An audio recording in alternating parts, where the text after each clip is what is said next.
Yes, hello friends, कैसे हैं आप सब। आज मैं आपके लिए लेकर आई हूँ स्टाइल्स। हमारा नेक्स्ट ऑप्शन पैराग्राफ किया था लास्ट वीडियो में हम लोग। नेक्स्ट वीडियो में हम लोग ये इंसर्ट में आज हम जो करेंगे वो स्टाइल करेंगे, स्टाइल और एडिटिंग।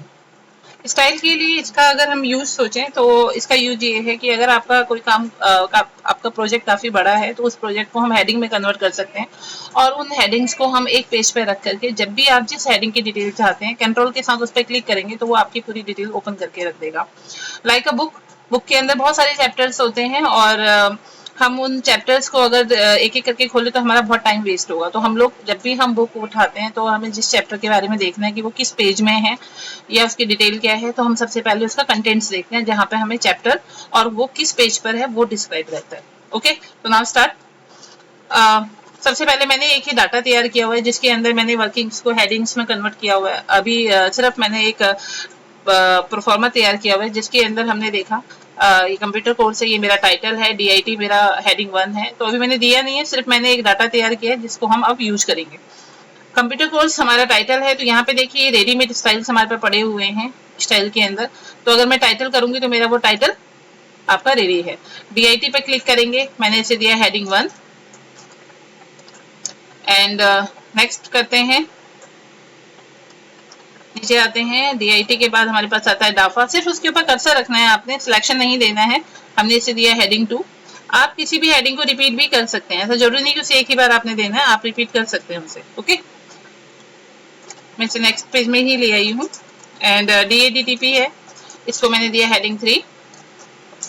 इसी तरह से हम आते हैं CCO में।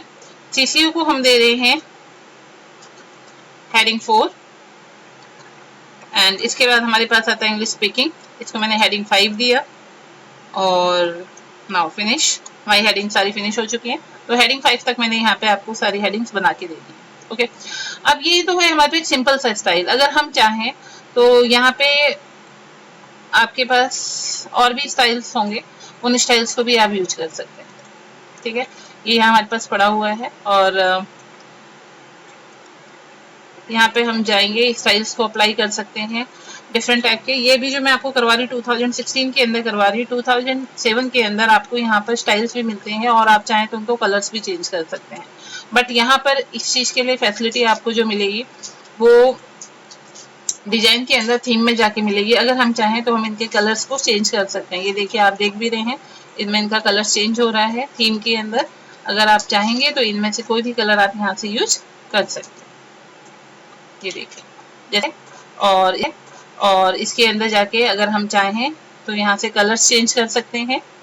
ये देखिए, जैसे मैंने यहाँ पे ये कलर अप्लाई किया है, ये देखिए यहाँ से ये अलग अलग हमारे पास पड़े हुए हैं, इन स्टाइल्स को हम अप्लाई कर सकते हैं। यहाँ से हम फॉन्ट चेंज कर सकते हैं, जो भी फॉन्ट आपको कन्वीनियंट लगता है वो आप यूज कर सकते हैं। यहाँ पे ये है हमारा थीम। थीम के बाद हम आते हैं रेफरेंस में। जब हमारी सारी हेडिंग्स रेडी हो चुकी हैं और हमने उनको कलर्स दे दिया है तो इसके बाद हम यहाँ पे आप चाहें तो टॉप ऑफ पेज में एक ब्लैंक पेज ले सकते हैं और चाहें तो लास्ट में ले सकते हैं। तो मैंने सबसे स्टार्टिंग में कर्सर रखा है और मैं कंट्रोल एंटर करके पेज ब्रेक कर रही हूँ और पेज ब्रेक से मेरा काम नीचे चला गया है, ऊपर मुझे एक ब्लैंक पेज मिल गया है। तो हम टेबल ऑफ कंटेंट्स में जाएंगे। अगर आपकी सिर्फ 3 हेडिंग है तो आप बाहर से डायरेक्ट भी अप्लाई कर सकते हैं, बट क्योंकि मैंने 5 हेडिंग दिए हैं तो आप इसके अंदर जाएंगे कस्टम टेबल ऑफ कंटेंट्स के अंदर और जितनी हेडिंग्स आती हैं वो यहाँ से मैं अप्लाई कर सकती हूँ एंड देन ओके। ये मेरा आप देख रहे हैं टेबल ऑफ कंटेंट्स रेडी हो गया है। और जब भी मुझे इसमें आपने कहा मैम मुझे DTP के बारे में जानकारी चाहिए तो मैं कंट्रोल के साथ DTP पे क्लिक करूंगी तो मुझे नीचे DTP की डिटेल मिल जाएगी। इसी तरह से अगर आप कहते हैं DIT तो DIT की डिटेल मिल जाएगी। तो ये सारा आपका लिंक बेस पर है। अगर मैं इस नीचे वर्किंग के अंदर कोई एक नई हेडिंग ऐड करती हूँ या पुरानी हेडिंग रिमूव करती हूँ तो उसके लिए आपको अपडेट टेबल का यूज करना है। जैसे अगर मैं यहाँ पे एक अलग हेडिंग ऐड कर रही हूँ, मैंने यहाँ पे स्टिचिंग की एक हेडिंग यूज की। स्टिचिंग को हेडिंग में कन्वर्ट करने के लिए आप होम में भी जा सकते हैं, लेकिन अभी मेरे पास रेफरेंस के अंदर भी एड टेक्स्ट है। यहाँ पे जो लेवल 1 है heading 1, level 2 heading 2, level 3 heading 3, ये दोनों की लैंग्वेज अलग है लेकिन बहुत हर सेम। तो यहाँ पे मैं इसको दे रही हूँ हेडिंग 3, स्टिचिंग को मैं दे चुकी हूँ ऑलरेडी। अब आप देखेंगे मैंने उसको हेडिंग 3 तो दे दी, लेकिन यहाँ पे स्टिचिंग की जो है वो हेडिंग ऐड नहीं हुई है, राइट। तो यहाँ पे ऐड करने के लिए टेबल ऑफ कंटेंट्स में स्टिचिंग भी ऐड हो जाए, इसके लिए हम अपडेट टेबल करेंगे एंड अपडेट इंटायर टेबल करके ओके कर देंगे, तो हमारी स्टिचिंग भी इसके अंदर ऐड हो जाएगी। और आप देख रहे हैं कि कौन सी हेडिंग किस पेज में है वो आपको बता रहा है। जैसे DIT सेकंड में है, डाफा सेकंड में है, लेकिन DADTP थर्ड में है, स्टिचिंग भी थर्ड में है, राइट। तो इस तरीके से आपको विद पेज नंबर सारी हेडिंग्स की डिटेल प्रोवाइड कराएगा। इसी डिटेल को हम एक और तरीके से भी कर सकते हैं। तो इसके लिए हम क्या करेंगे, इसके लिए आपको ऊपर ही उसी पेज के नीचे कंट्रोल एंटर से फिर से एक नया पेज लेना है और उस पेज में आपने इंसर्ट के अंदर जाके क्रॉस रेफरेंस का यूज करना है। बुकमार्क के नीचे क्रॉस रेफरेंस आएगा, लिंक सेक्शन में आपको क्रॉस रेफरेंस में जाना है और क्रॉस रेफरेंस में जाके आपको अपनी हेडिंग्स पे क्लिक करना है। मैं सेकंड पेज में हूँ इस समय, तो मैं गई क्रॉस रेफरेंस में, मेरी क्या है हेडिंग्स, मैं हेडिंग्स में गई, मेरी सारी हेडिंग्स आपके स्क्रीन के सामने है। इनको 1 बाय 1 यहाँ पे इंसर्ट करिए एंड स्टिचिंग में हम करते हैं, CCO में करते हैं, इंग्लिश स्पीकिंग करते हैं। तो इस तरीके से सारी हेडिंग्स मेरी आ चुकी हैं। इनको कितना बड़ा करना है, कितना छोटा करना है, सारा आपके ऊपर डिपेंड करता है।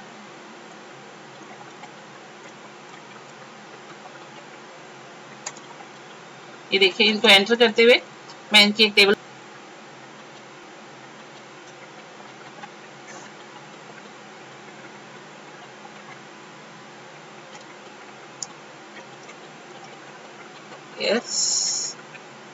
स्टिचिंग नेक्स्ट लाइन में, ठीक है, एंड इंग्लिश स्पीकिंग भी नेक्स्ट लाइन।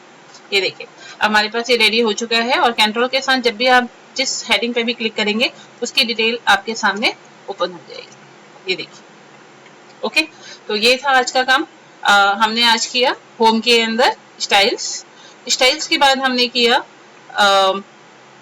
डिजाइन के अंदर जाके थीम और रेफरेंस के अंदर जाके टेबल ऑफ कंटेंट्स और फिर फाइनली हमने इंसर्ट में जाके क्रॉस रेफरेंस से भी टेबल ऑफ कंटेंट्स क्रिएट किया।